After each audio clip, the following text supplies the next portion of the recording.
Assalamualaikum dan salam sejahtera. Anda bersama saya Nina Rozman dan ini Niaga Awani. Usahawan dan syarikat Bumi Putra disarankan supaya sentiasa bersedia melakukan perubahan dan berinovasi untuk kekal relevan dalam persekitaran ekonomi yang dinamik. Timbalan Perdana Menteri Datuk Seri Fadilah Yusof berkata, melakukan perubahan bukan lagi satu pilihan tetapi satu keperluan strategik.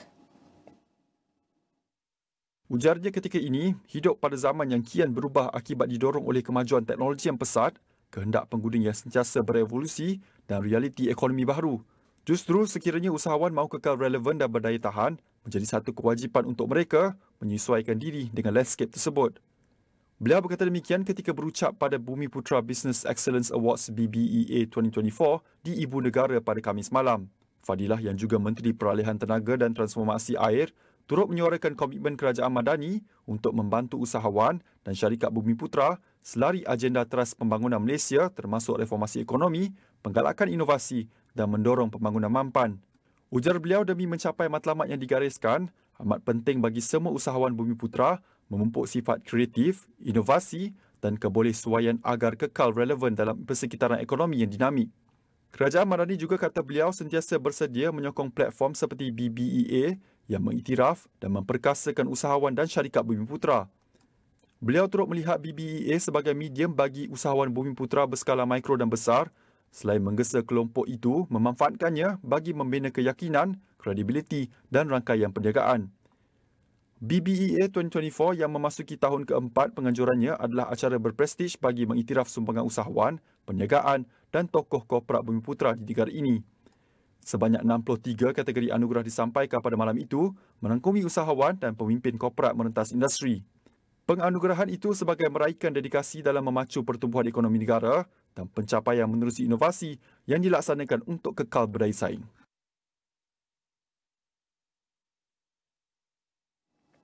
Perkembangan seterusnya, syarikat insurans dan pengendali takaful ITO diarah untuk menyemak strategi penentuan semula harga insurans, perubatan serta kesihatan MHIT untuk memastikan ia lebih wajar. Menerusi kenyataan Bank Negara Malaysia BNM pada Khamis, ini termasuk menguruskan kenaikan premium atau sumbangan dengan mengambil kira impak terhadap pemegang polisi takaful. Menurut BNM, ITO dikehendaki menyediakan pilihan penyelesaian sesuai untuk pemegang polisi yang terkesan disebabkan peningkatan premium bagi terus mempunyai pelindungan insurans. Ia juga perlu memastikan pilihan penyelesaian adalah munasabah selain menyediakan langkah tambahan untuk menyokong pemegang polisi terjejas. BNM berkata butiran lanjut mengenai pilihan yang tersedia akan diumumkan oleh industri insurans dan takaful tidak lama lagi. Sejak kebelakangan ini, BNM mengakui kos penjagaan kesihatan meningkat dengan ketara berikutan inflasi kos perubatan dan peningkatan penggunaan perkhidmatan serta prosedur perubatan. Media sebelum ini melaporkan premium insurans perubatan dijangka meningkat sehingga 70% tahun depan, menyebabkan sesetengah pemegang polisi tiada pilihan selain mempertimbang menamatkan polisi mereka kerana peningkatan kos bulanan premium. Sementara itu, Persatuan Insurans Hayat Malaysia, Persatuan Takaful Malaysia dan Persatuan Insurans Am Malaysia dalam kenyataan bersama turut menyatakan penetapan harga semula premium adalah langkah yang tidak dapat dielak. Katanya industri insurans dan takaful Malaysia menyaksikan kadar inflasi kos tuntutan perubatan kumulatif yang tidak pernah terjadi sebelum ini sebanyak 56% dari 2021 hingga 2023 disebabkan peningkatan kos rawatan perubatan dan kemajuan teknologi kesihatan. Baik, kita akan bawakan perbincangan kepada analisis prestasi pasaran saham tempatan di mana Bursa Malaysia dijangka berlega antara 1,600 hingga 1,610 minggu ini. Dengan paras 1,600 menjadi ambang psikologi dan teknikal penting yang mencerminkan asas ekonomi yang kukuh. Dan kita sudah hari terakhir minggu ini dan kita akan semak semula jangkaan dan realiti prestasi minggu ini bersama pakar untuk melihat juga kepada perkara yang kita pelajari daripada pergerakan minggu ini dan apa langkah seterusnya. Dengan itu, saya mempersilakan tetamu yang sudah bersedia dalam talian adalah Imran Yassin Mat Yusof, merupakan Ketua MIDEVAW Research. Saya nak ucapkan terima kasih Imran. Pertama sekali, mungkin boleh kongsikan bagaimana prestasi pasaran saham tempatan sepanjang minggu ini dan apakah antara faktor-faktor utama yang mempengaruhi pergerakan indeks secara keseluruhan? Assalamualaikum dan selamat pagi Nina. Semalam IBM Kaoosji tutup 0.48% lebih tinggi daripada paras tutup Jumaat lepas. Tapi kalau kita lihat, ia masih lagi bawah paras psikologi 1,600. Semalam ia tutup pada paras 1597. Kita lihat ada kelemahan pada pasaran saham tempatan baru-baru ini. Tapi bukan saja di Malaysia tetapi pasaran serantau. Ini disebabkan oleh sentimen pelabur yang amat positif kepada pasaran saham US. Umpamanya Dow Jones naik 2.2% minggu ini, Nasdaq 1% dan S&P 500 naik 1.3%. Trend ini bermula dengan kemenangan Donald Trump. Jadi pasaran US sekarang ini sedang menyedut dana-dana pelabur daripada pasaran saham global. Minggu ini saja kita lihat aliran keluar bersih oleh pelabur asing sebanyak 1.67 bilion ringgit. Minggu lepas daripada pasaran yang kita perhatikan termasuk Malaysia, aliran keluar bersih pelabur asing sebanyak 2.8 bilion US dollars dan ini merupakan minggu ke-8 aliran keluar. Dan kita nak lihat pada aspek kedua, sektor mana yang menunjukkan momentum positif atau negatif pada minggu ini dan apakah antara sebab utama yang mendorong minat pelabur terhadap sektor tersebut? Mungkin daripada segi sektor yang negatif tu banyaklah. Jadi kita lihat pada sektor positif sajalah. Buat minggu ini ada dalam 4 sektor yang dilihatkan mendapat tumpuan pelabur. Sektor utility naik sebanyak 46% kalau kita lihat BM Utilities, Bersama Malaysia Utilities. Sektor kesihatan naik 1.2%, sektor pembinaan 0.7% dan sektor kewangan naik 0.2%. Ini adalah kerana kebanyakan syarikat mengumumkan dalam sektor-sektor ini mengumumkan pendapatan yang memberangsangkan. Jadi kita kena tahu bahawa minggu ini adalah minggu terakhir pengumuman pendapatan syarikat. Syarikat akan mengumumkan pendapatan suku mereka setiap suku. Jadi utility umpamanya lihat pendapatan vital power yang agak baik. Dan ini memberikan sentimen yang positif. Dari segi harga juga telah banyak turun. Jadi mungkin pelabur mengambil kesempatan untuk menambahkan pelaburan mereka kepada vital power umpamanya. Begitu juga sektor kewangan di mana bank-bank mengumumkan pendapatan yang stabil dan di samping itu mereka ada setengah memberikan dividen. Jadi ini mungkin memberi tumpuan pelabur atau menarik minat pelabur untuk pergi kepada sektor-sektor tersebut. Baik, seperti Imran kongsikan bahawa terdapat beberapa pengumuman oleh korporat syarikat ini mengenai prestasi kita lihat hasil pada suku ketiga terutamanya. Jadi bagaimana untuk kita lihat pengumuman korporat tentu termasuk juga dengan perubahan polisi yang memberi pengaruh terhadap pergerakan ataupun momentum sektor-sektor tertentu ini terutama sektor-sektor yang mengalami pertumbuhan positif di mana boleh kita lihat perubahan polisi ataupun pengumuman korporat yang tertentu yang telah menjadi pemangkin kepada pergerakan positif terhadap sektor-sektor tertentu ini? Antara yang kita boleh lihat dari segi polisi, kita boleh lihat umpamanya polisi atau bajet yang diumumkan oleh kerajaan daripada tahun lepas dan tahun ini juga menunjukkan kerajaan akan continue to invest in infrastructure dan ini memberikan sentimen yang positif dan pendapatan yang positif kepada sektor pembinaan umpamanya. Dan juga polisi-polisi yang lebih apa yang boleh dikatakan investor friendly. Kita lihat bagaimana banyak data center telah dibina atau sedang dibina di Malaysia. Ini juga akan memberi pendapatan yang begitu positif kepada sektor pembinaan. Daripada segi kesihatan lebih kepada, kalau saya tak silap, pada sentimen positif terhadap pembuat sarung tangan, gloves makers. Ini kerana apa yang akan berlaku di US, di mana US akan mengenakan tarif kepada China umpamanya. Sektor utility lebih kepada apa yang nata sebagainya dan sebagainya dan pertumbuhan ekonomi. Begitu ya sektor kewangan. Sektor kewangan lebih bergantung kepada pertumbuhan ekonomi. Jadi apa yang kita lihat pertumbuhan ekonomi yang begitu boleh dikatakan baik tahun ini, memberangsangkan tahun ini. Ini memberikan impetus untuk syarikat-syarikat, businessman dan sebagainya untuk mengembangkan bisnes mereka dan ini memerlukan financing lah. Jadi di situ kita lihat di mana sektor kewangan dan bank-bank memberikan pendapatan, mengumumkan pendapatan yang begitu stabil. Dan berdasarkan sentimen semasa dengan apa yang berlaku dalam dan luar negara, apakah jangkaan Imran terhadap prestasi pasaran saham dalam jangka masa terdekat termasuk dengan potensi risiko dan peluang yang perlu diberi perhatian? Kami menjangkakan pasaran saham tempatan sedang mengalami keadaan yang tidak menentu lah. Dan ini bukan disebabkan oleh faktor-faktor domestik, ia lebih kepada faktor luaran.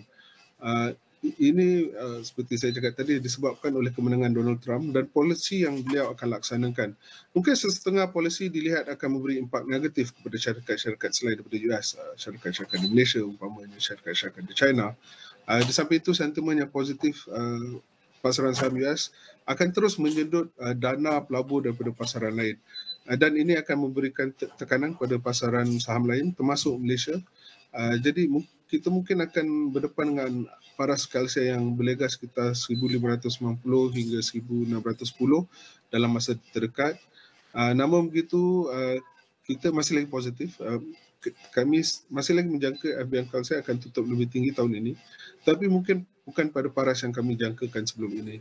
Dan tahun depan juga dengan kadar pemotongan pinjaman di US, kami jangka akan menurun pasaran saham tempatan. Jadi mungkin ini adalah satu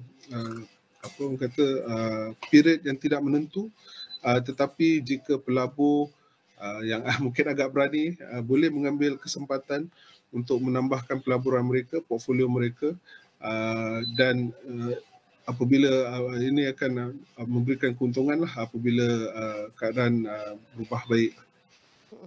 Baik, itu adalah antara peluang dan risiko yang perlu diberi perhatian dalam tempoh terdekat dan dalam konteks ketidaktentuan pasaran. Apakah antara strategi pelaburan yang wajar diterapkan oleh pelabur runcit dan institusi pada waktu ini? Jadi dengan disebabkan keadaan yang tidak menentu, kami mengesyorkan pelabur lihat pada sektor defensif lah. Apa yang kita maksudkan sektor defensif ialah sektor yang mempunyai pendapatan yang stabil dan memberikan dividen kepada pelabur kerana ini akan mengurangkan risiko pelaburan dan dividen ini akan memberi sedikit pelangan lah. Contoh sektor adalah sektor perbankan di mana dividen yield yang sebanyak 4 hingga 6% dan juga sektor REIT lah. Ini juga kita boleh juga lihat pada syarikat tertentu yang bersifat defensif seperti TNB umpamanya. Jadi buat masa ini kita perlu mengurangkan risiko pelaburan kita. Jadi pergi pada sektor defensif yang memberikan dividen yang baik dan dividen yang baik ini memberikan sedikit peluangan dan ia akan mengurangkan risiko pelaburan. Dan sekali lagi saya nak ucapkan terima kasih kepada Imran kerana bantu kami memberi analisis terhadap prestasi pasaran saham tempatan dalam tempoh mingguan dan apakah antara kesimpulan utama yang boleh kita buat dan melihat kepada pergerakan dan hala tuju daripada peluang hinggalah risiko antara komponen utama yang perlu kita beri perhatian dalam tempoh terdekat. Sekali lagi saya nak ucapkan terima kasih kepada Imran Yasir Mak Yusof merupakan Ketua IDEVAW Research dan setiap perkongsian ini akan kami rangkumkan dalam astroawani.com dan di sebuah platform digital Astro Awani.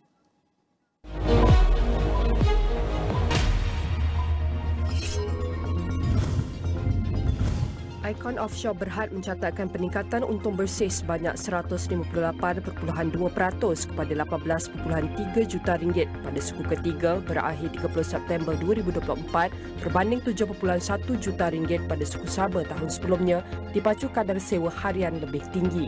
Kumpulan itu berkata hasil juga meningkat sebanyak 20.7% kepada 70.6 juta ringgit berbanding 58.5 juta ringgit pada suku ketiga tahun kewangan 2023. Carlo Reno Group Berhad Pereka Fashion Wanita menyasarkan untuk mengumpul 46.4 juta ringgit daripada pemindahan penyinaraian ke pasaran ACE Bursa Malaysia pada 18 Disember 2024. Kumpulan itu berkata pelaksanaan pemindahan itu melibatkan terbitan awam sebanyak 171.86 juta saham biasa baharu pada harga 27 sen sesaham.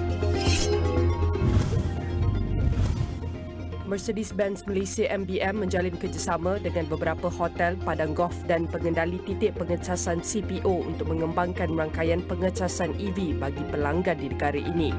Lokasi yang terlibat adalah Rasa Sayang oleh Shangri-La dan Marriott Hotel di Pulau Pinang dan Rumah Hotel and Residences dan Saujana Golf and Country Club di Kuala Lumpur serta Anantara Desaru Coast and Resort and Villas di Johor. Laporan penuh di saluran 501 dan astroawani.com serta dagangnews.com. Baik, dalam segmen ini kita akan meneliti beberapa langkah cukai seperti yang telah dibahaskan di Parlimen serta mendalami butiran ataupun perincian cukai dalam Belanjawan 2025. Dengan itu kita akan bawakan pakar untuk bantu kita fahami apa yang perlu dijangkakan oleh perniagaan ke depan daripada pelaksanaan cukai sedia ada dan baharu. Dengan itu saya mempersilakan Tehmina merupakan pengarah eksekutif dan pengerusi cukai antarabangsa APEC Tratex Seriam Berhad. Saya nak ucapkan terima kasih Tehmina kerana sudi meluangkan masa bersama kami. Kalau kita lihat dah sebulan lebih di Parlimen, pelbagai perkara yang telah dibahaskan termasuk dengan cukai, ada yang pengumuman baru daripada segi tax measure, pelaksanaan cukai. Mungkin boleh kongsikan apakah antara perkembangan terkini apabila kita bercakap mengenai sistem cukai negara. Okay, terima kasih, selamat pagi. So memang yang jadi talking point yang paling penting sekarang adalah cukai dividen. So kalau kita tengok kita last week kita ada 3 bil di Parlimen.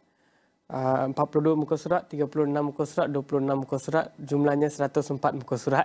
Itu baru muka surat, belum lagi angka teks tu. Itulah 104 muka surat aspek-aspek teknikal perubahan percukaian yang kita nak buat. Yang salah satu yang utama adalah cukai dividen. Untuk cukai dividen kita pun pernah bincang sebelum ini pada 18 Oktober dianya diumumkan 2% kepada individu sahaja. Daripada dividen yang melebihi RM100,000. Pada 18 Oktober kita tahu dia punya niat dari segi konsep bukan saja untuk aspek fizikal tapi aspek fiskal untuk negara, tapi untuk juga memberi layanan neutral di antara wage earner dengan business owner, to speak lah. So apa aspek teknikal yang baru kita tahu daripada 3 bil ini kan? So satu aspek yang kita tahu adalah contoh kalau kita ada dividen RM150,000. Dulu dia tak clear sangat yang 2% tu is on the entire RM150,000 atau amount yang melebihi RM100,000 sahaja, iaitu RM50,000 dalam contoh tersebut. So bila bil ni dibahaskan di Parlimen, dianya sudah pun jadi jelas. 2% ni adalah terpakai hanya untuk amount yang melebihi RM100,000 sahaja. So yang RM100,000 exemption tu semua dapat. Orang yang dapat dividen dari syarikat-syarikat di Malaysia melebihi RM100,000, dia pun dapat pengecualian untuk RM100,000 yang pertama tu. Semua orang dapat pengecualian tu. Hanya dividen tempatan yang melebihi RM100,000 tertakluk kepada 2% cukai dividen ini. Itu adalah satu clarification baru yang kita dapat daripada bil yang dibahaskan di Parlimen baru-baru ini. Kedua, dari segi mekanisme, dulu ada soalan adakah syarikat-syarikat yang tersenarai di Malaysia perlu implement satu sistem cukai pegangan atau withholding tax, terutamanya bila pemegang saham itu adalah satu non-resident dan sebagainya. Soalan itu pun telah dijawab bila bil ini dibahaskan di Parlimen. Dia jadi satu maklumat umum. Tak ada aspek cukai pegangan, tak ada mekanisme seperti berikut. Cuma syarikat ni bila dia membayar apa-apa syarikat lah, tersenarai atau tidak tersenarai, tak kira, kalau dia membayar dividen kepada individu, dia kena mengeluarkan satu sijil yang menyatakan amount dividen, dan jika dividen tu bukan tunai, contohnya dividen tu is saham syarikat lain. Kadang-kadang kita pun buat restructuring, kita bayar saham syarikat lain sebagai dividen. Pada ketika itu sijil itu kena menyatakan market value of dividen tersebut. So itu saja. Tak ada sistem mekanisme withholding atau cukai pegangan. Kena ada sijil pembayaran je. Itu adalah satu clarification. Lagi satu clarification yang kita dapat daripada bil yang bahaskan baru-baru ini adalah cukai ini terpakai hanya untuk dividen yang dibayar oleh syarikat. So dividen daripada struktur lain seperti unit trust atau unit amanah, ianya tidak tertakluk kepada 2% ni. Selain ini, of course, pada 18 Oktober, pengecualian pun telah diumumkan, tapi pengecualian itu tidak kita tak boleh tengok dalam bil yang dibahaskan ni, sebab yang itu akan dikeluarkan dalam pada masa depan dalam satu perintah atau order yang diwartakan bawah kuasa menteri. Dan bercakap mengenai 3 bil cukai dibahas di Parlimen ini, sudah tentu ia memberi sedikit klarifikasi ataupun lebih penjelasan daripada sistem cukai yang telah dibentangkan pada Belanjawan 2025 untuk pada 18 Oktober ini. Mungkin penting untuk kita melihat, sudah beri kita sedikit lebih jelas mengenai dividend tax dengan apa iaitu mekanisme holding tax ini, tetapi bagaimanakah pemegang saham dan syarikat-syarikat yang di luar sana, adakah mereka akan expect different changes? How will this impact their companies, ataupun bagaimanakah persediaan yang mereka perlu lakukan selepas penjelasan ini dikeluarkan dan dibahaskan di Parlimen? Okey, dari segi syarikat, dia hanya kena mengeluarkan sijil, itu pun hanya kepada pemegang saham individu. Dan lagi satu, dia kena cek kadang-kadang dia mungkin membayar kepada struktur lain atau entiti lain yang memegang sebagai nomini untuk individu, yang itu pun dia kena mengambil kira. Tapi pengeluaran sijil itu adalah satu administrative measure yang saya rasa tidaklah kompleks sangat. Untuk individu, dia kena memasukkan pendapatan cukai ini dalam borang nyata, borang B atau BE yang dia hantar kepada LHDN. To be clear, borang yang kita hantar pada bulan April, borang nyata yang kita hantar pada bulan April atau bulan Jun pada tahun 2025 adalah untuk pendapatan 2024, dan cukai ini tidak terpakai untuk 2024. So maksudnya walaupun kita terima dividen pada tahun 2025, ia hanya patut dimasukkan pada borang nyata yang kita hantar pada bulan April atau Jun 2026. So adalah masa dekat sana. Jadi kita baru cakap mengenai antara 3 bil sistem cukai, termasuk juga dengan perubahan ataupun perbezaan dividend tax yang lebih jelas pada kali ini. Adakah terdapat penjelasan yang lain yang lebih lanjut terhadap cukai-cukai lain yang telah dibentangkan pada 18 Oktober ini? Okey. So ada juga beberapa langkah administrative measure yang kita nak improve. Salah satu adalah cukai keuntungan harta tanah (RPGT). Untuk ini kita memulakan satu self-assessment atau sistem taksir sendiri bermula 1 Januari 2025. Sistem taksir sendiri bermaksud, contoh kalau saya ada satu land atau building atau rumah, saya jual, saya ada SPA. So kita kalau SPA itu bertarik selepas 1 Januari 2025, kita kena buat satu RPGT return, dia jadi self-assessment. Lepas tu kita tak perlu tunggu LHDN mengeluarkan satu assessment yang rasmi. Tidak perlu. Kita terus bayar saja CKHT itu. Contohnya, kalau tarik SPA saya 1 Januari 2025, contohlah, dalam 60 hari, iaitu by February, I kena submit borang nyata dan dia jadi deemed assessment, dan cukai itu kena bayar dalam 90 hari dari tarik SPA, maksudnya dalam bulan Mac kena bayar. Dan saya guna tarik SPA sebagai contoh, dan ada juga beberapa situation di mana tarik pelupusan itu adalah tarik berbeza daripada tarik SPA. Saya guna contoh sebagai simplicity. Dan kita tahu, adakah antara cukai-cukai lain ini, siapa yang sebenarnya paling terkesan daripada langkah-langkah tax measure ini, daripada PKS, perniagaan besar ke? I rasa dia ada beberapa aspek. I think approach atau tema yang I tengok adalah dia nak menambah baik gap yang sedia ada dan promote neutrality in treatment. Sebab tu lagi satu, bila kita cakap tentang sistem taksi sendiri, lagi satu aspek yang kita tengok baru-baru ni daripada tiga bil ini adalah sistem taksi sendiri untuk duty stamp. Duty stamp. So duty stamp ni kita dah ada berpuluh-puluh tahun. Tapi ada juga even antara syarikat besar atau syarikat kecil pun dia ada satu pemikiran. Kita ada satu perjanjian, kita simpan dalam drawer kita. Kalau masuk mahkamah, ada dispute dengan vendor atau customer, baru nak jadikan ni dokumen admissible in court, baru dia nak pergi bayar duty stamp kepada LHDN. Itu adalah satu pemikiran yang tidak tepat. Okey. So kalau kita tengok langkah-langkah yang dalam 3 bil ini, dia termasuk juga sistem taksir sendiri untuk duty stamp, dan ini memberi satu kekukuhan kuasa LHDN untuk membuat audit.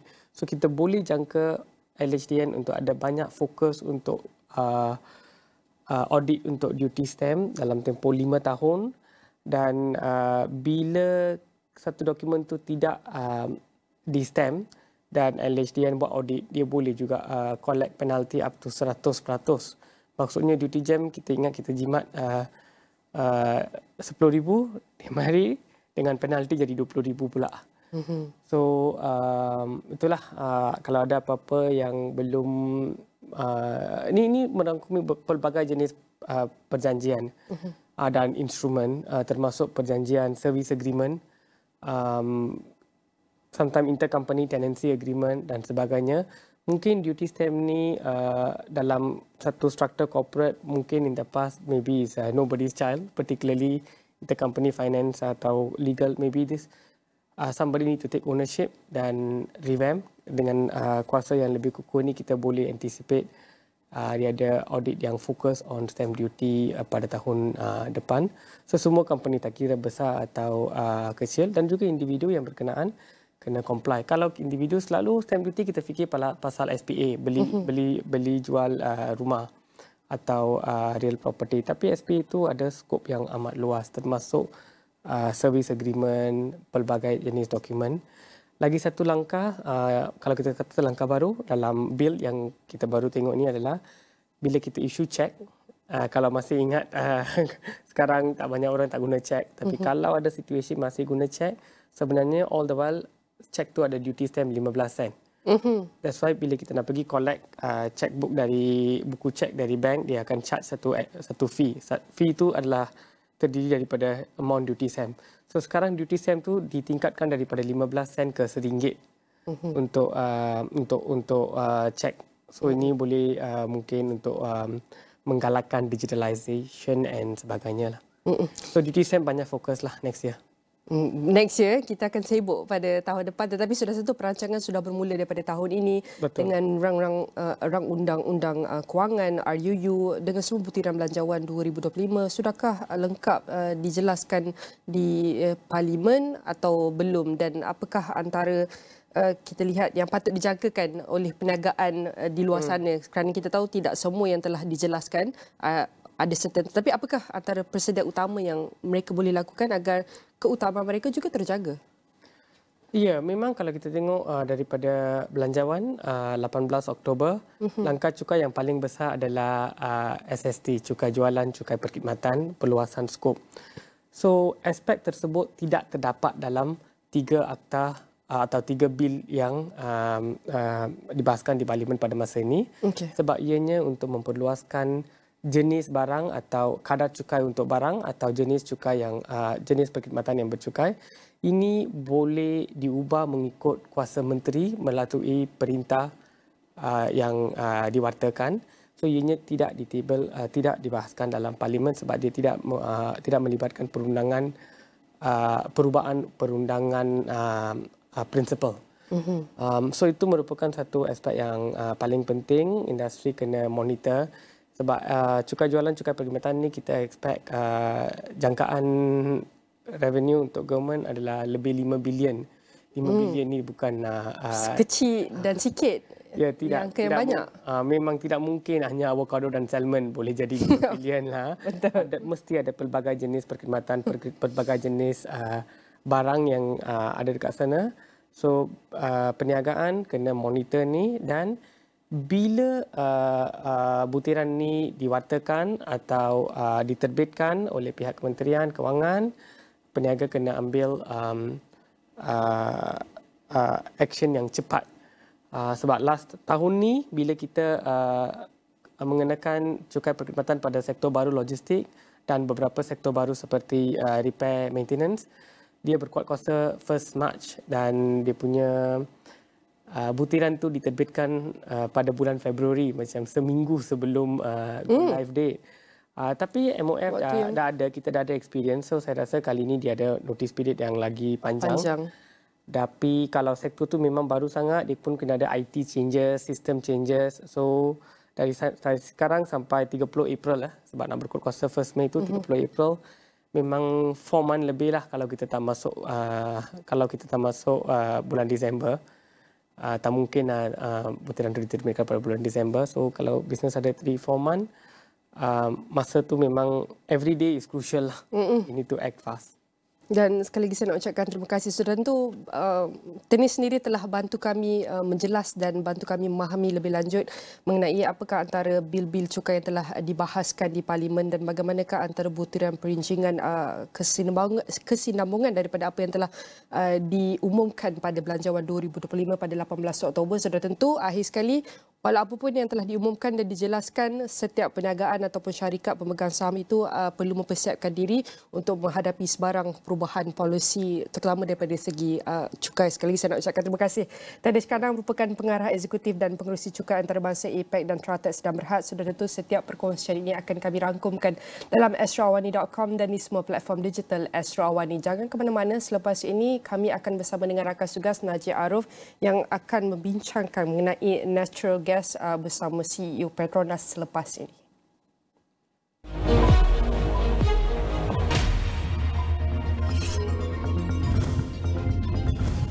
Bidaan bagi pembangunan sistem penyimpanan tenaga bateri BESS untuk sistem bekalan elektrik di Semenanjung Malaysia akan dibuka pada Jumaat menurut Kementerian Peralihan Tenaga dan Transformasi Air Petra. Petra berkata pembangunan sulung BESS akan menawarkan kapasiti berjumlah 400 MW dan 1,600 MW jam. Glomet berhad melancarkan serai at SBCR Prinsip terbaru dalam Pelan Induk Bandar Saujana Utama seluas 1,200 ekar di Sungai Buloh, Selangor yang mempunyai nilai pembangunan kasa GDV sebanyak RM353 juta. Bakal dilancarkan dan dibangunkan dalam 4 fasa. Serai at SBCR ialah pembangunan kediaman yang terletak di atas kawasan pegangan pajak seluas 64 ekar. Ia menawarkan sejumlah 374 rumah teres 2 tingkat, 2 plot komersial dan pansepuri di bawah skim rumah mampu milik. Unit perniagaan tenaga boleh diperbaharui. Yinsan Holdings berhad Yinsan Renewables memperoleh kemudahan pembiayaan hijau berjumlah RM262.48 juta untuk projek solar matahari di Peru daripada IDB Invest dan Natasis Corporate and Investment Banking Natasis CIB. Natasis CIB bertindak sebagai bank penstruktur tunggal penyelaras pinjaman hijau dan pengatur utama bersama IDB Invest. Laporan penuh di saluran 501 dan astroawani.com, sedagangnews.com.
Welcome back to Niaga Awani, and of course natural gas is a crucial element in Malaysia's journey towards achieving carbon neutrality by 2050, and Petronas is certainly committed to balancing the rising demand for natural gas with the imperative to cut carbon emissions by investing in cleaner technologies and also improving energy efficiency. And also as the cleanest burning fossil fuel, natural gas is set to play a pivotal role in Malaysia's energy landscape over the next decade, particularly in replacing coal-fired power plants. And to discuss further about this, joining me right now is Hisham Maaulot, Chief Executive Officer of Petronas Energy and also Gas Trading, PEGT. Hisham, thank you so much for joining us this time. First of all, natural gas, of course, has been identified as the key component in Malaysia's transition towards carbon neutrality by 2050, and how does Petronas especially plan to balance the increasing demand for natural gas with the need to reduce carbon emissions? Thank you very much. Thank you very much for having me here, Najib. So first and foremost, our commitment for NZXZE 0 has been pledged by our management. The support from top leadership of Petronas is crucial in realizing this vision. And then on top of that, gas is still treated as a core product of Petronas. A significant amount of investments are being made. LNG has been imported into Malaysia, and we see that gas will play a significant role in the energy sector for Malaysia. And in our operations, we are doing progressive initiatives to ensure that the emission is reduced. We are reducing our carbon footprints in terms of our Scope 1 and Scope 2. And then lastly, I think Petronas is working towards a lot of progressive initiatives. We have solutions for the customers. I'll give you several examples. We have gas up cooling down facilities in Pengerang. We also have this LNG loading facility in Pengerang. And with this type of solutions, customer would have options for them to take on gas for their operations, for their feed, for their fuel. So that's how Petronas is moving towards, supporting the government's agenda in the gas market. Yeah. And let's talk about the energy mix, because you mentioned a little bit about that for the next decade at least, given that natural gas is considered the cleanest burning fossil fuel. Yep. What role do you see that it plays in terms of Malaysia's energy mix over the next decade, especially in replacing coal-fired power plants? Well, it is going to play a very significant role. If you look at the plant up of power generation in Malaysia, you will see that there is no more coal-fired plant being planned in the next few years. Yep. As a matter of fact, they're going to be decommissioning all these coal-fired power plants. We do have a good ambition in terms of having renewable energy for Malaysia. Now, renewable come with its own peculiarities. It has the intermittency issue, and gas will have to be the bridger for this.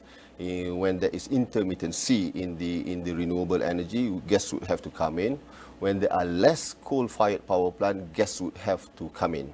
So with this, we need to understand the dynamics of the gas market. Gas currently is being treated as the balancer, where it will top up the energy mix whenever coal is not available or when there's intermittency in the renewable. So you see the importance of gas, and the increase of demand of power will also increase the demand of gas. I want to talk about the price volatility a little bit, but first of all, the Malaysian Gas Association has highlighted the economic impact of the gas industry, contributing over 135 billion ringgit annually. How does Petronas plan to sustain and potentially increase this economic contribution as a whole? Yep. So, like I said, the importance of gas is not only for power sector, but it is also to spur the economic growth of industry. Yes. There are more efficient ways of using this gas. We can use it to generate power within an industrial cluster. We can use cogen. But the most important point that I want to make is that in order for us to spur the economy from the gas sector, the fundamentals of the market has to be changed, i.e. the gas market liberalisation is very important. Yes. We have seen distortion in the market, especially in terms of power pricing, the gas that is being supplied to power. So this has somewhat hindered the growth of gas sector in Malaysia. So the key to this is also on the electricity tariff. Right now, the gas is heavily subsidized for the power sector. Power sector is using most of the gases in Malaysia. And if the fundamentals is not changed, it is going to be challenging for us to go into full market liberalisation. You mentioned a bit about the liberalization of the gas market in Malaysia and also the challenges we face right now. But despite the introduction of third-party access TPA back in 2017, what are some of the obstacles and challenges, in order for us to liberalize the Malaysia's gas market that's currently in this very slow stage, I would say. Yeah. First and foremost, the system is there. We have done two cargoes coming from third parties. One was in 2019, and recently there's another party that brought in LNG to Malaysian shores.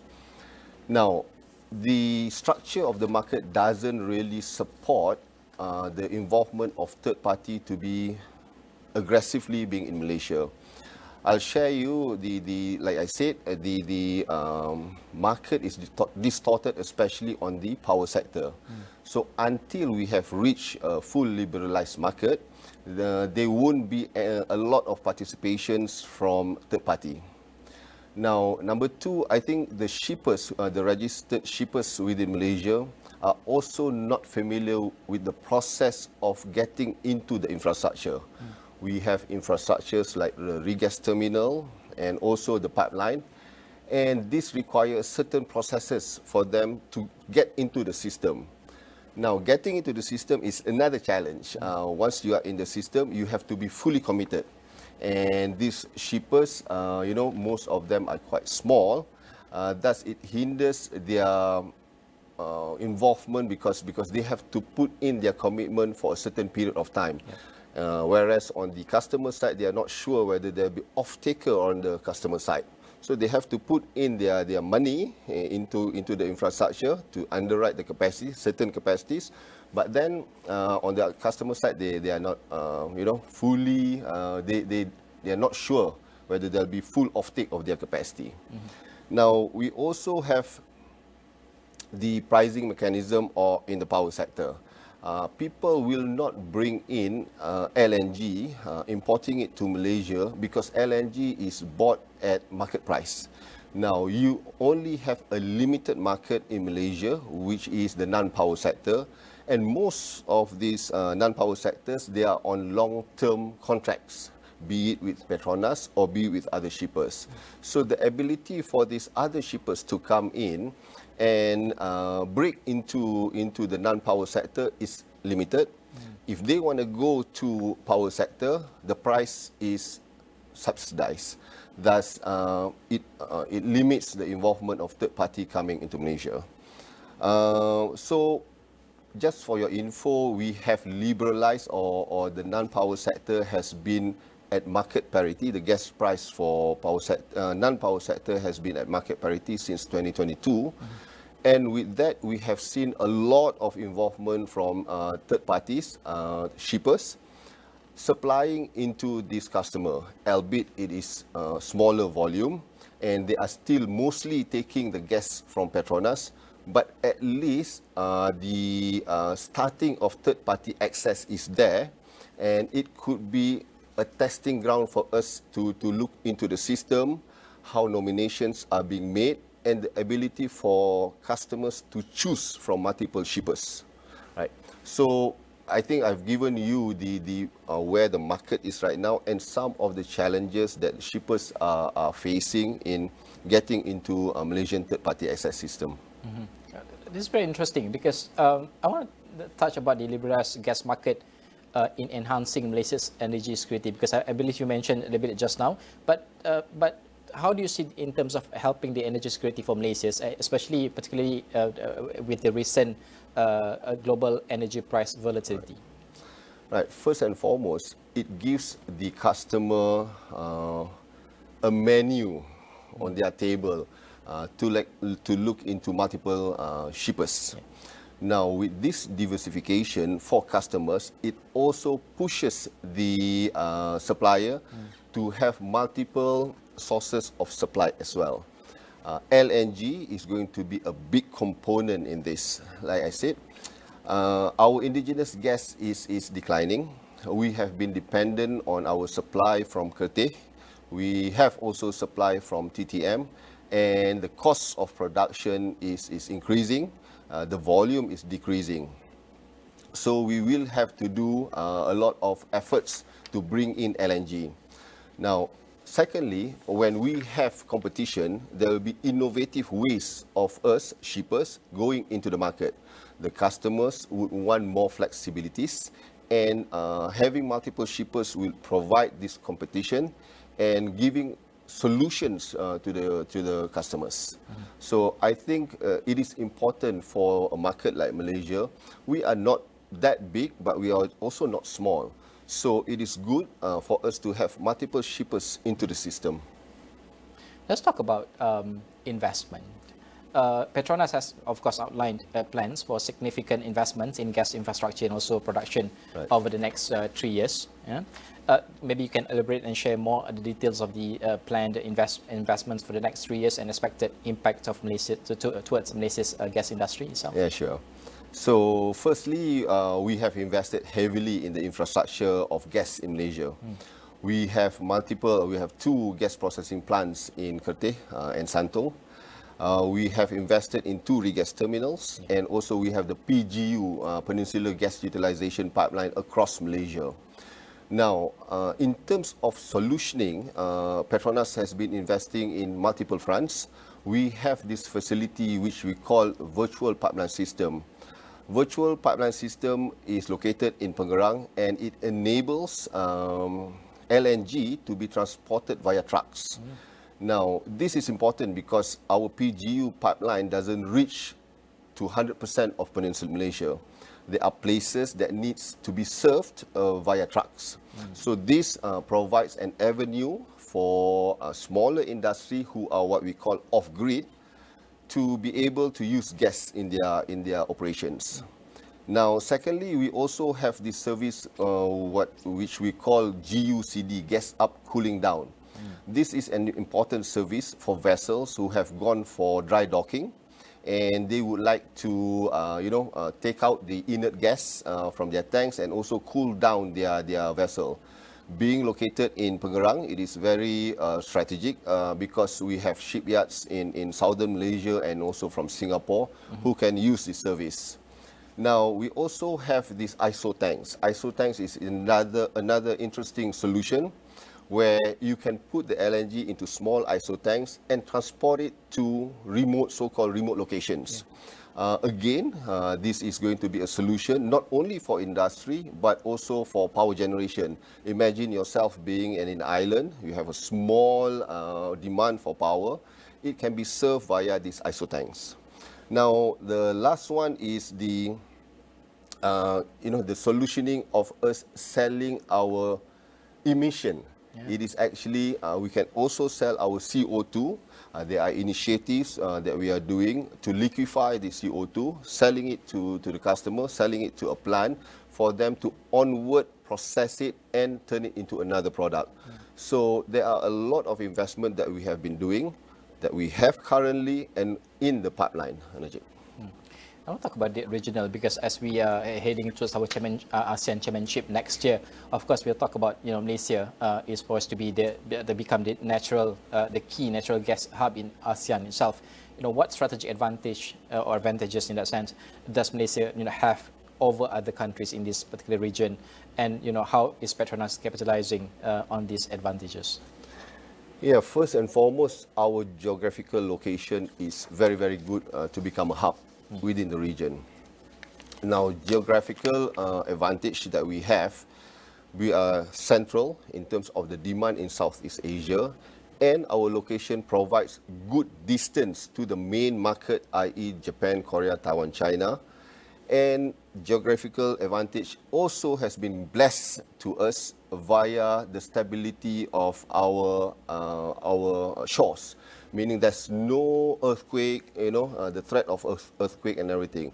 Why I highlight this? Because moving forward, we have this sustainability agenda which require us to invest into CCS, carbon capture and storage. Now, with this geographical stability that we have, we are looking into investing into carbon capture and storage in our Malaysian shores. Now, this can be utilized not only for us, for Petronas, but can be utilized by other oil producers not only in Malaysia but from overseas. It's like they are going to bring in the carbon, the CO2, and store it in our storage facility in Malaysia. Now, the investment would have to be an integrated investment that we're going to do. It involves piping of the CO2. We have to invest in a gathering hub, and also we have to send it offshore, where it is going to be stored. So heavy investment needs to be done on that. And all this is to cater for the need of a cleaner gas, cleaner fuel in the future. Now, in terms of being a hub, the infrastructure that we have in Malaysia, we have the regas terminals, we have the connection of the pipeline, we are connected to Thailand, we are connected to Singapore, and we have the resources. Now, that is important. There are some countries who are aspiring to become a hub, but they don't have the market size nor the gas. We have the market. We have a sufficient market to do the trading within Malaysia. We have the infrastructure, and right now we have the system tested that we can become a hub. So I think we have all the ingredients for Malaysia to become a hub, and we have to position ourselves in terms of the capability of trading. Now, that is important. We have to build the platform for trading. We have to have a transparent market on the infrastructure and on the gas molecules. So if we have a good plan towards having a liberalized market, then all the ingredients could come together and put out Malaysia in a good position to become a regional hub. Okay. Let's talk about before we end the discussion, let's talk about the trickle-down effect from what you mentioned just now. Of course, Malaysia is projected to be, to achieve a high-income nation until 2028 at least, or 2030 in that sense. But how do you see that gas market or Petronas and oil and gas industry in a sense, plays an important role in that transition of becoming high-income nations? Especially in job creation? Yeah, for the gas industry, it will play a pivotal role for me towards Malaysia becoming a high-income nation. Now, the energy demand is going to be catered by the gas industry. Yes. And then in terms of the multiplier effect, let me illustrate to you. We are contributing, the gas industry is contributing about 5% of the GDP in 2023. Now, we have created more than 80,000 jobs in the gas market.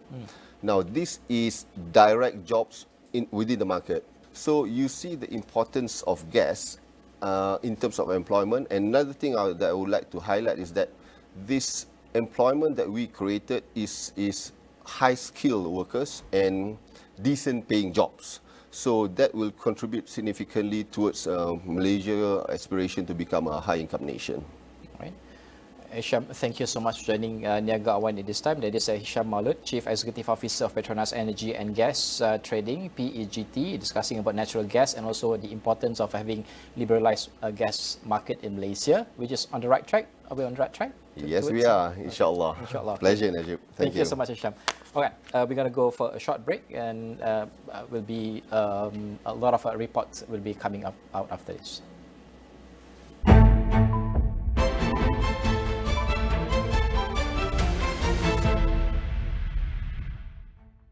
Malaysia sebenarnya berada di kedudukan kedua terburuk di dunia berkaitan keseimbangan hidup dan kerja. LRT3 sudah akan mula beroperasi suku ketiga 2025. Kerja-kerja fizikal dan penstrukturan sudah mencecah 95%.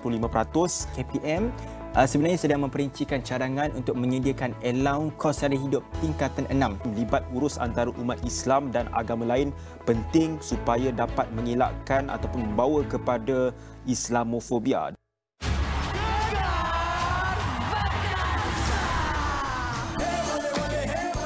Pentas sudah dibuka. Cabarannya bukan minggu ini, cabarannya akan bermula minggu hadapan. Kembalinya 14 bintang mempertaruhkan vokal. Look, Mega, sound for Mega. Bergengsi menurut Bunda. Gegar Vaganza. Ahad 9 malam di Astro Ria dan Astro Go.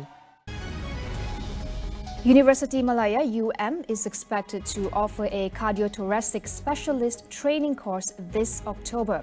There will be no U-turn on the implementation of the Vehicle Entry Permit VEP for all foreign vehicles entering Malaysia from Singapore. Diesel sales at petrol stations have decreased by 30% within the first week of the fuel subsidy rationalisation on June 10th. Kementerian Dalam Negeri memberi lampu hijau supaya pengesanan dadah dilakukan terhadap pengguna web.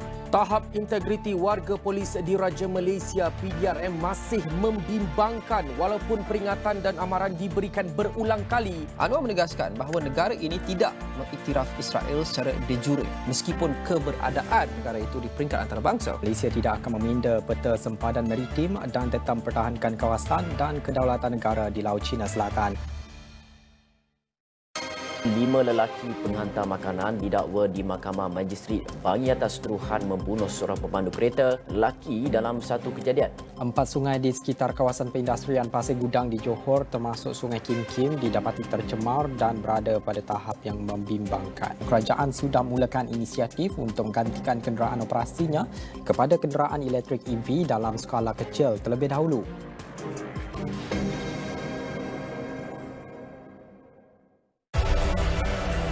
Welcome to the Lusail International Circuit.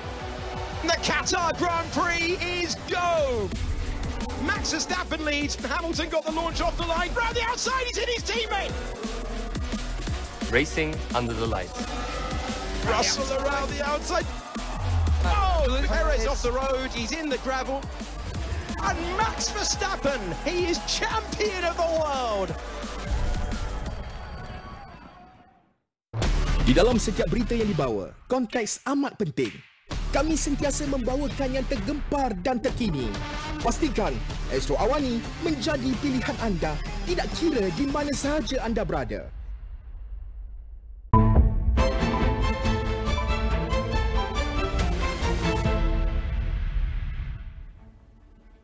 Hello and welcome to Niaga Spotlight with me, Tehmina Kaoosji. Niaga Spotlight goes through the week in economic analysis and future affairs. Now, today on analysis, it's an IDEVAW 2024 focus on addressing economic violence and life cycle poverty.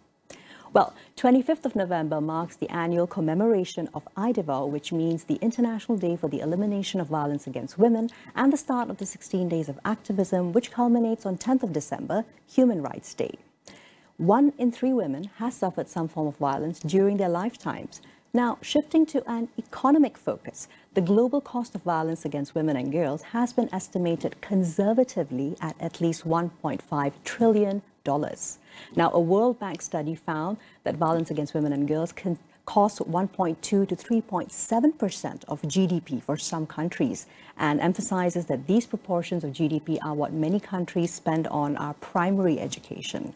So quite clearly, the impact of violence against women and girls goes beyond the individual and affects communities, businesses, and overall economies.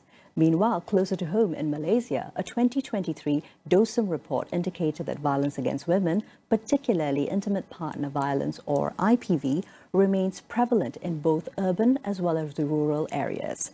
In fact, some studies are suggesting that more than 50% of women have faced some form of violence, including physical, emotional, or economic abuse and violence. Niaga Spotlight today focuses on actionable strategies for addressing the root causes of economic violence against women and girls via economic empowerment and gender balance in business as well as finance to break life cycle poverty and its impact on vulnerable women's lives. Dato Dr. Hartini Zainuddin, co-founder Yayasan Chaukit and fundraising consultant, joins me now in the studios for this very timely discussion.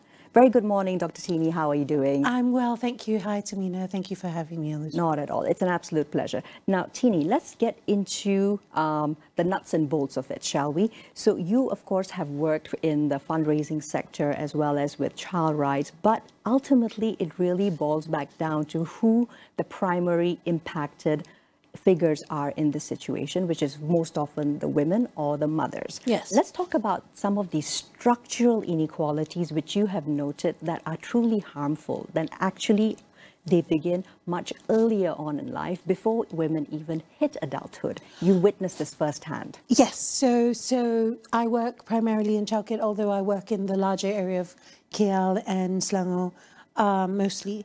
And a lot of the mothers that I see are single mothers who live in PPR flats, who may or may not be educated, but their education is minimal at best for a number of reasons. They married young, their husbands die, or they unfortunately are in situations where, you know, they're forced to take care of their own children and other people's children as well, you know, whether it's relatives, etc. So there's this large group of women that concerns me, not only just because they're single mothers with young children, but they are also elderly mothers now with grown-up children who are on their own, who are fending for themselves on very little money and resources to be able to take care of themselves or their children at last, which is why I started the Milk Drive campaign, which is why, you know, we're looking at the school program, which is why we're looking at ways in which we can sort of provide support services for mothers and families in the community, because it has to be a communal approach and a multidisciplinary approach to looking at the situation. It is dire. It is absolutely dire. And what you're saying, it actually reminds me of quite often we look at abuse headlines that turn out to be something that a young child has faced. I'll refer to one quite recently that truly, I think it shocked many Malaysians to our core. It was of a young child below 3 years of age who was found being held inside a cage.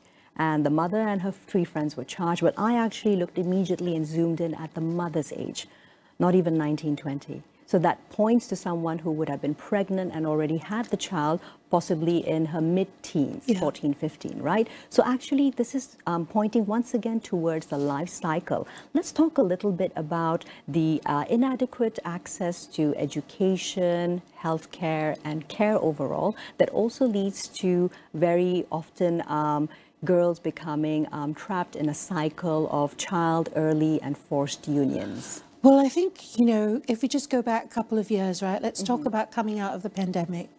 The truth of the matter is so many children, I think if you look at the UNICEF figure, it was something like 37% of children didn't have access to the internet, whether in rural or urban settings, and most of them actually are girls. But even prior to that, many girls were not in school. And given the fact that there was the pandemic and stuff, many girls and many children, many people dropped out of school and the workforce simply because there were no jobs, or there was just, you know, too long a period where they were out of school, and to get them back into school was one situation, but then how do they catch up with all that learning loss, right? So it's a perpetuation and sort of a culmination of a lot of issues that sort of snowballed into something much larger, where now you're seeing 9, 10-year-olds out of school, mostly girls, because we still have this traditional, societal, patriarchal way of saying girls who, you know, can't go to school or don't go to school have to stay home and take care of their, you know, younger siblings or their older parents or relatives, etc. and stuff, and they don't need school because they can work in the kitchen. You know, so we have this really traditional sense of that. And the fact is, it's always the boys who can always, and it's patriarchal as well, the boys who will have to stay in school, although that's not necessarily true nowadays, because forced labor and child labor, you know, is on the rise. That's right. So actually, when it comes down to it, right, what we're looking at is that there are more and more incidences because, unfortunately, the knock-on impacts of a pandemic and the lockdowns haven't really ended at all for those from B40 backgrounds. So let's zoom in, because you already did mention the care work and the labor. Now, let's look at the overall impact that unequal distribution of this unpaid domestic work or care labor is actually having on women, because number one, you most likely are from a background whereby you have not been able to access education, even high school education. You perhaps get married early, or even when you're underage, you already have a child, a few children. Then how does your life cycle pan out once you're in early adulthood all the way to your 30s, 40s? Just to go back again a little bit, it is not a knock-on effect. It is a tsunami. It is an absolute wave of issues that are coming at once. There is no knock-on effect. Everything is hitting you at once. You're sick, you're hungry, you have no school, you have small children, you lost your job, you haven't found a job, there's no daycare, there's no work. Women are not going to go back into the workforce, especially if you're poor. Let's be clear here, the gender disparity happens mostly amongst the poor women. That's right. Simply because they never had any resources or education to be able to back them up. So we're talking primarily mothers who are already poor, who are living in abject poverty, trying to climb out of a situation when all these issues are hitting them at once and not being able to get out of it, actually having to beg for food and you know, keep the children safe. There is no getting out. It's not, the privilege of education is not there for their children. They can barely, you know, make ends meet. They can barely read and write. They can barely find a job. And, you know, and the fact that the children are not in school, etc. and stuff, they have no resources. They are not thriving. They're going to survive.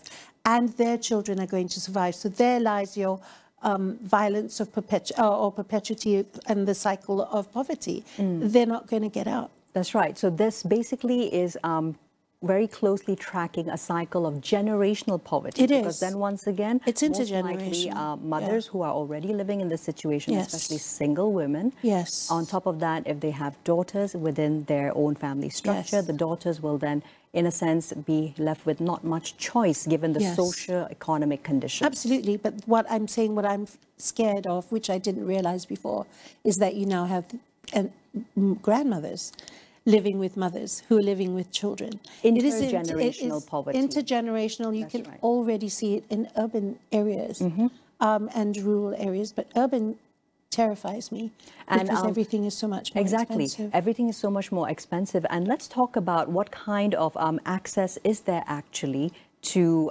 make means of making a living for any of these women. I know, you know, I had a talk with some of the big corporates and financial institutions. Right. And they're telling me about all these programs that they have, right? Because I insisted. I saw a mother crying on the side of the road because, you know, she couldn't sell fruit one day. And I called out and I said, look, something's wrong. And so they tell me about, you know, these hosts and this myriad of programs that are there, that are available to the poor. And I'm like, yeah, but it's not reaching them. There is no communication. There is no information. There is no dissemination of information. They don't know. And I said, and if you expect these mothers and the poor to come to you, you're sadly mistaken. They can't afford transportation. You should be going to them. You should be going into the PPR flats. You should be going into the kampongs. You should be going down to Padang and getting your data. Your data is outdated. We knew that during the pandemic. We know for a fact you're not sharing information. We know for a fact you're not collaborating on issues. And so where and who is in charge? Some agency, some organization, some ministry, has to sort of coordinate all these data and come up with a master plan to be able to, you know, galvanize and move everyone into action to go down and turun padang and see for themselves. Don't ask them to come. That's right. We shouldn't have to be waiting for another pandemic, right? So you shouldn't be waiting for them to come to you. Dig deeper into the same topic, Dr. Tini. I actually want to mention the fact that, okay, when it comes to classifications, hardcore absolute poverty is defined as households earning less than 1,100 ringgit a month. Now, tell me, in your experience with the fundraising that you assist on, not just the daily basis, but it's a constant cycle. What is there an average income even which women's families are making if they are at this level where they're constantly dependent on the kindness of strangers, to put it blankly? I was down in childcare, right? So, you know, we did a video because I got so frustrated with the fact that children were not getting food. So I had this single mother that we were talking to who lives, you know, in not a one-bedroom flat, Right. She lives in a one-bedroom that's divided into 3 rooms. Understood. Within a one-bedroom flat. Within a one-bedroom flat, and she lives with 4 children, right? Her rent is 600 ringgit in that small thing. They have communal kitchens and stuff. Her rent is 600.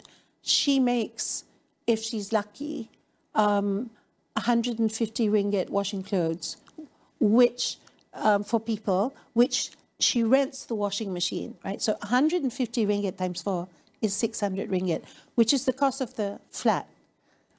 What about food? What about transportation? What about stuff? She gets some Baitul expenses to pay whatever it is she needs, but she's got, actually she has 5 kids. One of them is away, her oldest one is away. 4 kids in government school, one of them is in secondary, 3 of them are in primary school. Can you please tell me how this is going to work? Exactly. Because you don't.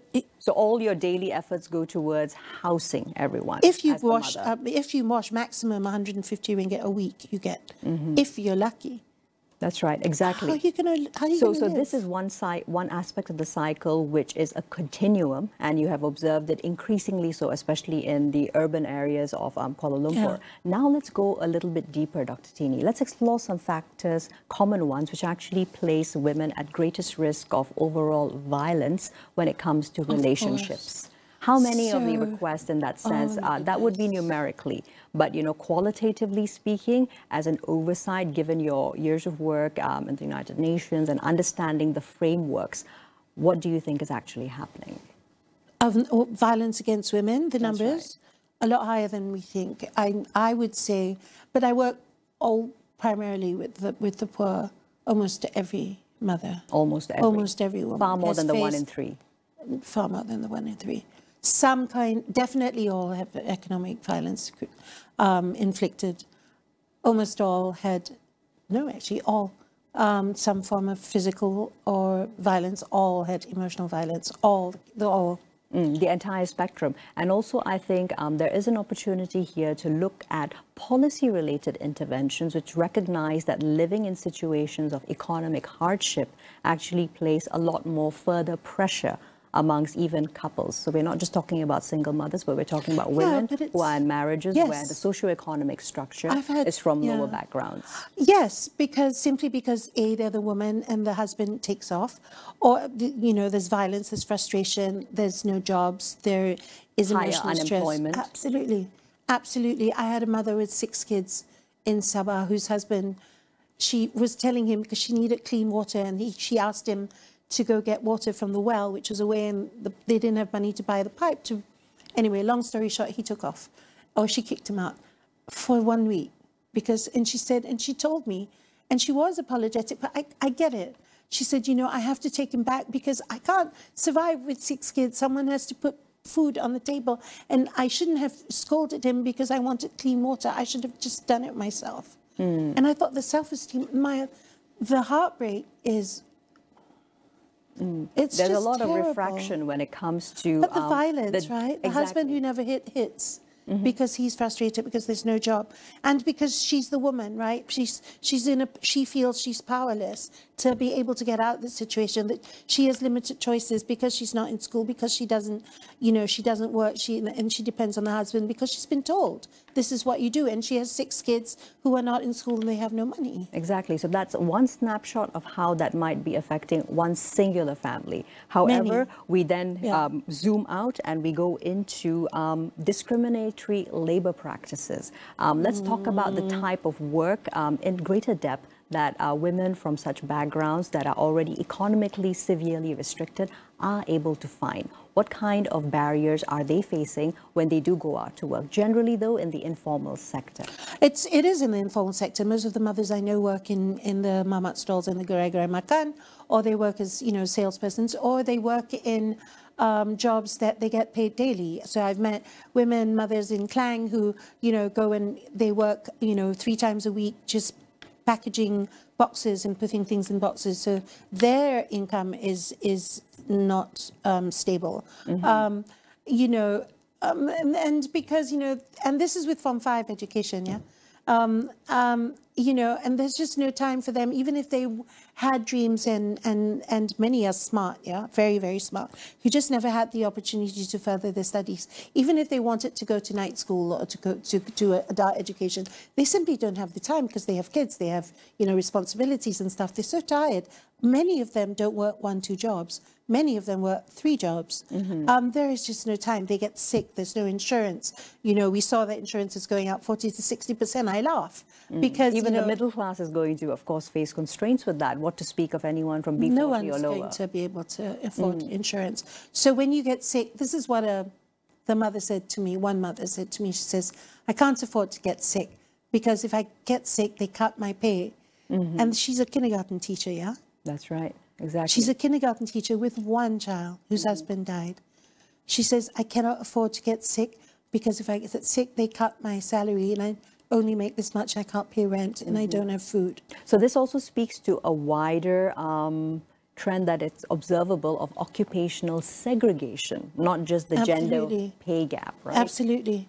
Absolutely. I think, you know, a lot of the jobs that they have are temporary. A lot of the jobs that these women have. They're in feminized sectors as well. Very much feminized sectors as well. Very, very traditional in terms of what kindergarten teachers, not nurses, not so much, but kindergarten teachers, like I said, those working in the informal sector, like mama stalls, making kueh is a big one.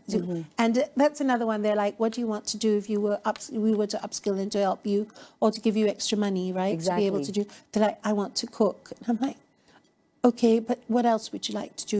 Would you like to learn how to use a computer? Would you like to, you know, see if you could, you know, take a class to do a diploma? Especially if, you know, we know you're smart, you can do this, like. Yeah, so it's all about actually the skills transference, which does not necessarily occur. So Tini, from there, let's draw the conversation into perhaps your ideas for ensuring that women who are not necessarily part of the formal labour force also are able to access some form of social protection. Well, I think that, first of all, like I said, I think, you know, the agencies and coordinating bodies should actually go down into Turun Padang and have the programs on site with where the mothers are. So district by district, so that it's manageable. Area by area. Start with your neighborhood, right? How many women in there need help with what? Food is a good way to, hunger, it unfortunately is a way in which it's an entry point to go in to see what's going on in that household, in that family, in that district, in that neighborhood, to sort of go in and see what else is needed, right? But I think, you know, the support services, the programs that, you know, this myriad of programs that we have for the poor isn't reaching them. So why don't you bring them to there and see how you can implement them within the area or district yourself, right? And get that to happen. I think you also need to, we need to stop thinking we know what's best for the poor. That's right. I think, and we need to stop thinking we know what's best for the mothers. Why aren't we asking these mothers what they need instead of assuming we know? I think when you ask them, they will tell you it isn't education so much for the children. It's a roof over their head and a means to survive. And then if you ask them, they don't even dream. So you say, cita-cita, nak jadi mimpi apa. They're like, huh? They're just too busy. So if you give them that space to sort of think about their future and plan their future, to give them a breathing room to be able to plan, whether it's financial literacy, food literacy, you know, skills like what can you do, where are you, where's your assessment, that would help a lot. Absolutely. There's a clear need from everything that you're sharing, Tini, from the grassroots work that you do, to rethink poverty intervention and to specifically cater plans and programs as they roll out, looking at the gendered needs of women. Absolutely. I think everything should be done. The budget should be planned through a gender-based lens. You know, what we should be looking at is systematic change, not just to district. Yes, we could do that as pilot projects. But we should be looking at systematic change and understand and really get to the root causes of what is going on. Food baskets are not going to do it. Coming in with an educational program to intervene, to say, oh, this is what we're going to do to help the kids, you know, catch up is not enough.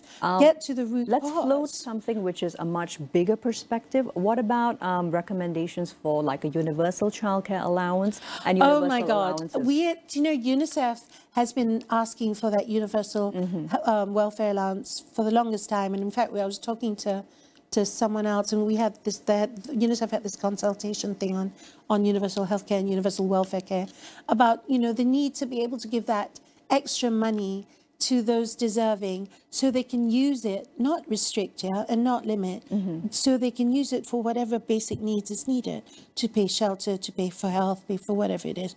We really need that for them. Yeah, the cash transfers ideally would come up to yes.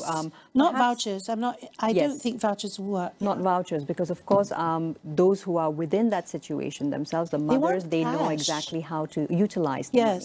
Let's talk a little bit about the role of PPPs, public-private partnerships, when it comes to filling in the gaps before perhaps we have overall budgetary policies that are allocating maybe 3.2 billion overall for these allowances. So one of the areas that I'm looking at is actually healthcare for marginalized mothers and children. And so looking at ways in which the NGOs can collaborate with the corporates and government agencies to be able to work on in this health issue, right? And then looking at the pillars right across, whether it's screening or helping with delivery charges, mental health checkups, etc. and stuff, and making sure that pregnant mothers and children have their needs addressed. Simply also because my biggest concern now, because of everything that's happening, is malnourishment and malnutrition in this country, right? So stunting's gone up, anemia among pregnant mothers and children have gone up, obesity has gone up, and people are not eating because they're hungry, yeah? It goes back to, so we need to address this issue. But to address all that issue, you need to go back and look at public health education, and we need to go back and ask, mothers especially, what do you need? Families, what do you need? Women, what do you need? We need to talk about child marriage. We need to talk about domestic violence at home. And we need the policymakers to say, this is what we need to do. You're wasting money if you don't. Let's just put it that way. You're flushing money down the toilet if you don't address this properly. Exactly. So it's all about having not just a systematic method of framing it via a gender lens to particularly point out where and when our women and girls are being particularly impacted, but everything points back to malnutrition and the intersecting realities of children living in poverty. Actually is quite often invisibilized, that the mothers, the women are facing the exact same thing. So let's bring it back now. Let's look at the perpetuation of economic violence against women and girls, Tini, but your future forward thinking for moving past the fundraising step into a structure that at least as pilot projects can be rolled out, so that at least those on policy-making levels are able to see the direct knock-on benefits, and then are able to be galvanized to roll it out across the country to hit every pocket where this is present. I'm actually having discussions with, representatives from different government agencies. I think because now they understand they have to go, they have to tour Badan, they have to work with NGOs, they have to talk to the mothers and find out, like, where are they, right? Why aren't they coming? And I'm like, this is what you do. And I think, obviously, it is not one organization, one person, one agency's job. It's everybody having to work together and then, coming up with a master plan and hitting it from holistic points of view. But it goes back to this, which, I think is very important. And it's a lesson I learned. I only work on child protection. And I always thought, I don't work in anybody else not above arena, 18. Perhaps. It's not my arena. I don't work with women. There's so many amazing women out there and stuff, until I realized you can't protect children if you don't protect mothers, and you can't protect mothers if you don't protect the community. Exactly. And it's because it's not the women who are, it's not the children who are texting you and asking you constantly for the food emergency. It's the mothers. It's the mothers. It's the women. Yeah, it's the mothers. And so and I also realized over the pandemic, the group that takes care of everybody in the community and the next door neighbor are the women. Absolutely. It sounds really this thing, someone asked me yesterday as well, it's like, are you a feminist? I'm like, what does that mean? I am a feminist if it means excluding any woman, any girl from any basic needs and making sure that making sure that they thrive, right? Then yes, I am a feminist. But if you're asking me to go out and, and say, I'm taking away the rights of someone else to promote the rights of women, then no, that's not what I'm doing. That's not what it's about. I think I'd like to just end with a statistic that stood out to me quite recently, which was released, of course, and discussed by the Ministry of Women, Family, Community Development, that there have been close to 44,000 and above unintended pregnancies over the past 5 years. The statement was of course made, this is data that's collated, that the majority of those were actually amongst underage girls who are married. However, once again, that being 0.13% of the Malaysian population, it brings up the wider question. how many of those girls, once they grow into full womanhood as well, already pregnant as girls, will then lead to a life cycle of economic violence and poverty. Tini, thank you so very much for your time today. Thank you so much for giving me the... It's been a really insightful discussion. Same here. Absolutely. Thank you. Thank you again. All right, well, that's all we have time for today on Niaga Spotlight with me, Tehmina Kaoosji, signing off for now, and we'll see you again next week with more business analysis and economic insights. Here's to a productive week ahead.